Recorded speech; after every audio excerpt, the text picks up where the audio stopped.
Thank you very much, Mr. Chairman.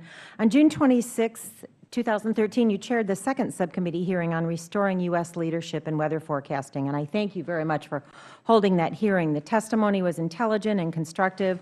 We had a very distinguished panel of witnesses, all of whom provided extensive input and expertise about ways we can improve weather forecasting. I was encouraged by your willingness to work together on this important issue, and following the June 26th hearing, I asked my staff to continue to work with your office and the committee's majority staff to revise the bill to reflect the expertise gathered during that hearing. Then on July 3rd, I heard that a markup had been scheduled for today, July 9th. This rushed timeline, especially over a holiday recess, did not give us time to work together to improve this bill.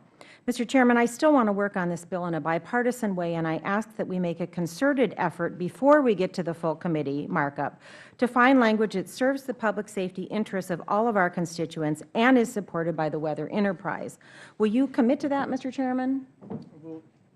We'll certainly commit to working with you in any way that we can. Thank you. Thank you very much, Mr. Chairman. The experts who testified raised several issues that should be addressed, and here are a few. First, we all agree that public safety is critical, but not one witness who testified stated that weather, which is about a 2-week time frame, should be a higher research priority at NOAA than climate, which is about what happens beyond 2 weeks. In fact, experts say that it will be difficult to improve weather forecasting without improving our understanding of climatic forces. Americans living along our coasts won't be safer if we reduce progress on seasonal tropical storm and hurricane warnings. As witnesses at the July 26th hearing noted, these storm forecasts are heavily dependent on accurate climate and ocean modeling, which appears to be weakened under the current version of this bill.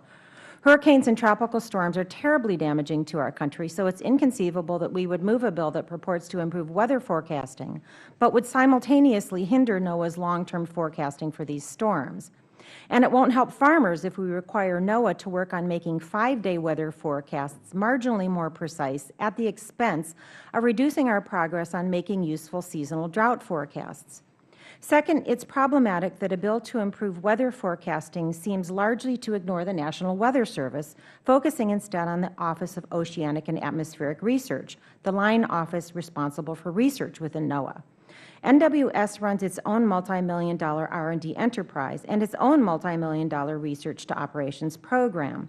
This bill appears to ignore those efforts. I'm concerned that the bill does an inadequate job of something the witnesses emphasized, the need to bring better coordination across OAR and NWS. The witnesses provided many useful suggestions about how to improve the research to operations and operations to research efforts at NOAA. There are low-cost ways to achieve high impact in generating innovation in NOAA's forecasting efforts and in integrating advice from the broader community into NOAA's work. Instead, we appear to be authorizing unnecessary expenditures. For example, the bill authorizes OAR to spend $20 million on a joint technology transfer initiative, but NWS currently spends almost $80 million on research to operations. Do we need a second initiative located in an office that does not do operational forecasts? This seems to empower the wrong office and also appears redundant and potentially wasteful. Mr. Chairman, because this markup was noticed immediately prior to the July 4th holiday, we've had very little time to turn these ideas into legislative language, and importantly, to vet that language with the weather community. I certainly hope that there will be time for that before moving to a full committee markup.